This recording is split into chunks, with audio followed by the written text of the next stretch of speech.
This is a story of two boys who met one day and wanted to become more than just friends. They became partners and decided to explore the world of filmmaking. But then the recession hit and they lost everything. Their friend and boss from high school had to shut down the offices. And so they packed and moved everything out and set off on their own, now doing what they love full time.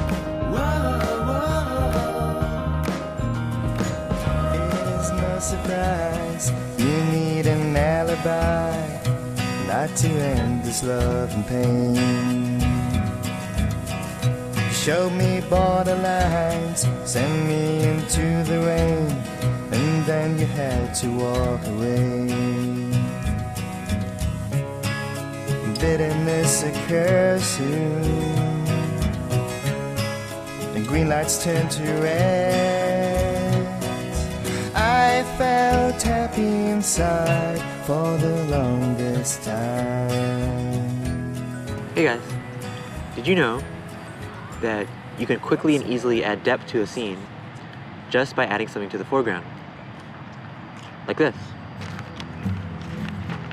What's so important about the foreground? The foreground implies that there is something pretty much in front of the object, from the subject, which is me. It's divided into three different realms, okay? That's the foreground, I'm in the middle ground, that's the background. If you want to imply depth, you either use all three elements, or you simply use the foreground. Okay, so in this shot here, it's everything looks remarkably flat. I look like I am pressed into the background. There's no distinction, but we pan over to something in the foreground, and now the shot has some distinction. It arguably looks a lot more interesting. Now over here, you'll notice that Sean is essentially a part of the background. There is no midground, there's no foreground in the shot. So unless you want your shot to look intentionally pretty plain, what you would do to solve this is to simply put something in the foreground. Now you have something in the foreground and you have something in the background. And Sean, being the subject, is gradually walking towards the midground. Just adding in that trash can makes the shot look more anchored. So this is one of the important things to know about the foreground, is that sometimes your midground, if it's too far away from the camera, it can actually blend into the background. So just simply by adding in a foreground solves the problem pretty easily and makes a shot look that much more three-dimensional.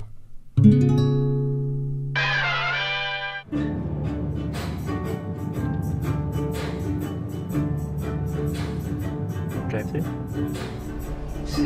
And I'll have a tall passion tea. Tall passion iced tea. Would you like it sweetened? Yes, please. All right, you got it. Anything else? That's all. All right, I'll have the total for you out the window. Thank you.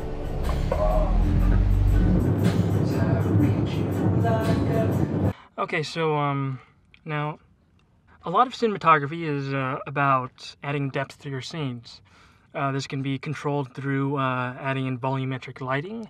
This can be controlled through shadows. And another thing is to control it with set design as well as object placement. You're dealing with a medium that is inherently two-dimensional. And to immerse your audience into your shots, into your story, you want them to feel like they are witnessing a living, breathing, three-dimensional world.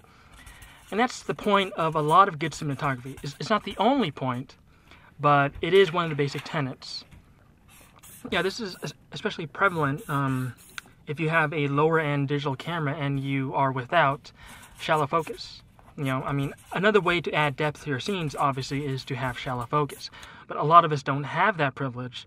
So managing your sets, managing your compositions, by making full use of the foreground, midground, and background is probably the second best way to ensure that your shots have a legitimate amount of depth to them. Is that a hawk? Yep. Oh wow, just what happened? It ate another bird. Yeah. That's not too pretty. So it's pretty important that what? stuff in the foreground. You can also use your actors, like put an actor in the foreground, one in the midground. Yeah, definitely. I mean, Like that one shot from what's that movie? What? American Gangster, where there's like a curved dolly shot where like they're going around him. Okay. I kind of want a Red Rock or Elitist, but Yeah, definitely. I'm not denouncing those tools. They're great tools, and I do want to use them. But I'm just saying that you end up using shallow focus too much. I mean, you end up ignoring the basic tenets of composition. You know, that's my issue. So. Well, anyways, that concludes our quick tip. You know, make use of your foreground.